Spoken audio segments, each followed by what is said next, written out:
Operation सिंदूर पर बड़ी press conference. शाम 6:30 बजे तीनों सेनाओं की प्रेस कॉन्फ्रेंस होने वाली है। डीजीएमओ राजीव घई करेंगे प्रेस कॉन्फ्रेंस। एयरफोर्स और नेवी के समकक्ष अफसर भी रहेंगे। तो शाम 6:30 बजे डीजीएमओ की एक बड़ी प्रेस कॉन्फ्रेंस होने वाली है।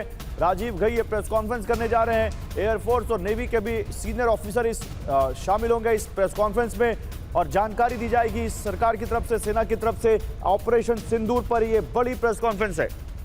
और एक और बड़ी खबर है, ऑपरेशन सिंदूर पर पीएम मोदी का साफ संदेश, वहां से गोली चलेगी तो यहां से गोला चलेगा। जेडी वैंस से बातचीत में पीएम ने कहा, अगर पाकिस्तान कुछ करता है तो करारा जवाब देंगे। पाकिस्तान ने 26 ठिकानों पर हमला किया, जिसके बाद भारत ने करारा जवाब दिया। और सेना के सूत्रों से एक और बड़ी खबर आ रही है, ऑपरेशन सिंदूर अभी खत्म नहीं हुआ है। ध्यान दीजिए, बड़ी खबर है, सेना के सूत्रों से बड़ी खबर है, ऑपरेशन सिंदूर अभी खत्म नहीं हुआ। Welcome to Saptagiri NPS university. Admissions open for BE, BCA, MBA and MCA for the academic year 2025-26. Enroll now. अगर वो फायर करेंगे तो हम भी करेंगे, अगर वो हमला करेंगे तो हम भी करेंगे। ऑपरेशन सिंदूर अभी खत्म नहीं हुआ है, ये सेना के सूत्र कह रहे हैं।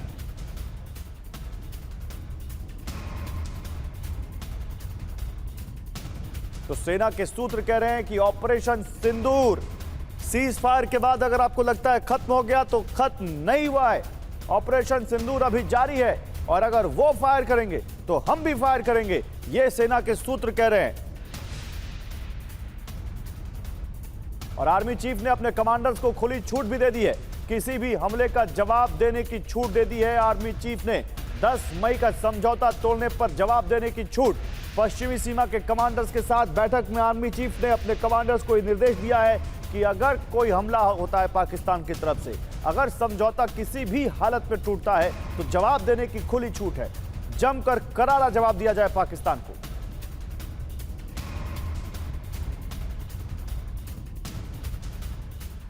और कश्मीर पर भारत का क्लियर मैसेज, पीओके की वापसी ही एकमात्र मुद्दा, बाकी किसी और मुद्दे पर बातचीत नहीं।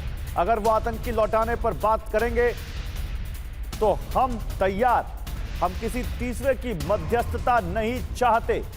किसी भी तीसरे की मध्यस्थता भारत को स्वीकार नहीं। कश्मीर मुद्दे पर बस एक ही मुद्दा है और वो है पीओके का लौटना। पीओके की वापसी ही एकमात्र मुद्दा है, बाकी किसी मुद्दे पर बातचीत नहीं। हम और किसी पर बातचीत नहीं करेंगे। और 7 मई के स्ट्राइक में जैश को भारी नुकसान पहुंचा है। सबसे ज्यादा बहावलपुर में जैश के हेडक्वार्टर को नुकसान पहुंचा है।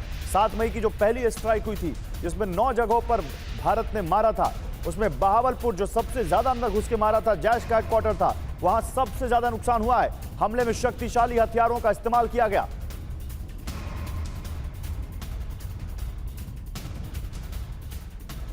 तो जैश को सबसे ज्यादा नुकसान हुआ 7 मई की स्ट्राइक में। इधर ऑपरेशन सिंदूर से भारत के 3 मकसद पूरे हुए। पहला, सैन्य मकसद मिट्टी में मिला दिया, बहावलपुर मुरीद के मुजफ्फराबाद कैंप तबाह। दूसरा, राजनीतिक मकसद, आतंकवाद को सिंधु जल संधि से जोड़ा, आतंकवाद रोकने तक संधि रद्द रहेगी। तीसरा, मनोवैज्ञानिक मकसद, घुसकर मारेंगे, भारत ने पाकिस्तान में घुसकर हमला किया।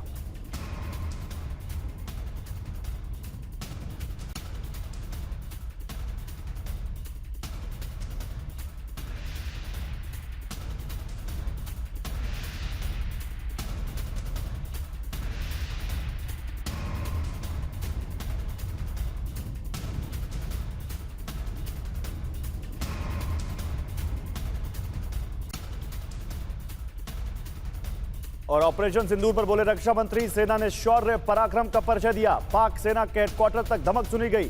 सरहद पार भी आतंकी सुरक्षित नहीं, ये कहा है राजनाथ सिंह ने। जिनके सिंदूर मिटे, ऑपरेशन सिंदूर से उनको इंसाफ मिला, यह भी कहा है राजनाथ सिंह ने। तो रावलपिंडी तक भारतीय सेना की धमक सुनी गई। सरहद पार भी आतंकी सुरक्षित नहीं, यह कहा है हमारे रक्षा मंत्री ने।